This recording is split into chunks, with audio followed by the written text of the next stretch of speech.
launch angle. I'm sure you're fully aware there's kind of a sweet spot for launch angle with wedges. It sits between 28 and 32 degrees.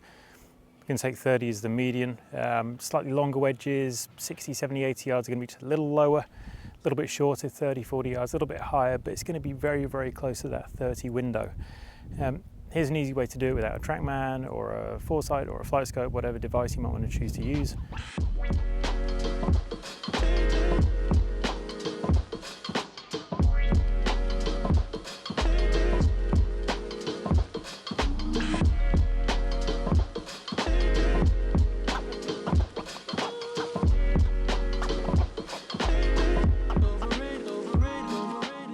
And we basically take a stick and we place it X amount away from the golf ball on the target line. We then need to set something at the height of 0.58 of the total distance. Sounds complicated, right? So let's say it's 10 feet, it's going to be 5.8 feet off the ground. It's not going to be 10 feet because I'm going to use the stick. I'm going to do 1 3/4 sticks. I'm going to place it in the ground at that distance as far as it needs to go to be stable, and that's going to be right around that window.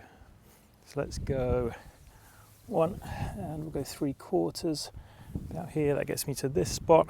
Try and get it somewhere on line.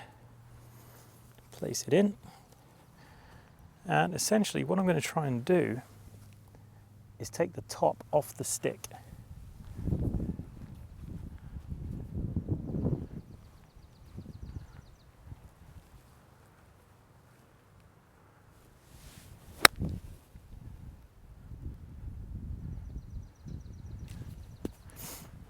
Okay, that looks reasonable.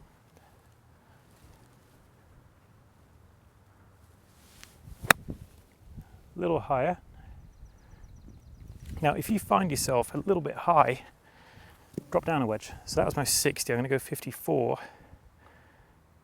See if I get a little bit closer to really nicking the top of it. That was a little better. You probably look at this and think it's quite a bit flatter than you're used to seeing.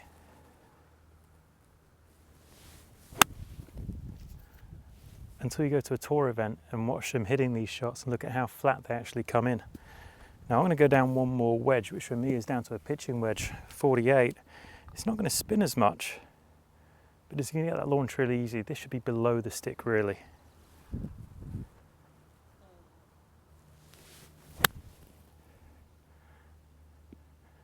I take a little bit too much speed off, a bit of discomfort. Be a little bit more aggressive with it.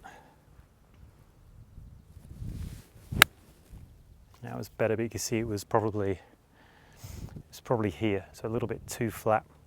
Spin rate was reasonable, but it's coming in too hot. So for me, I quite like to play it with a 60 or 58, depending on what I'm using at that point in time. 54 might be just a touch easier to get the launch, but I like to generate maximum spin for these shots. Now, unless I was going to a back pin, that might be a topic for another discussion. But the first port of call for you is going to be to figure out which wedge gives you this launch. And once you figure out that launch, we can start to go into touch.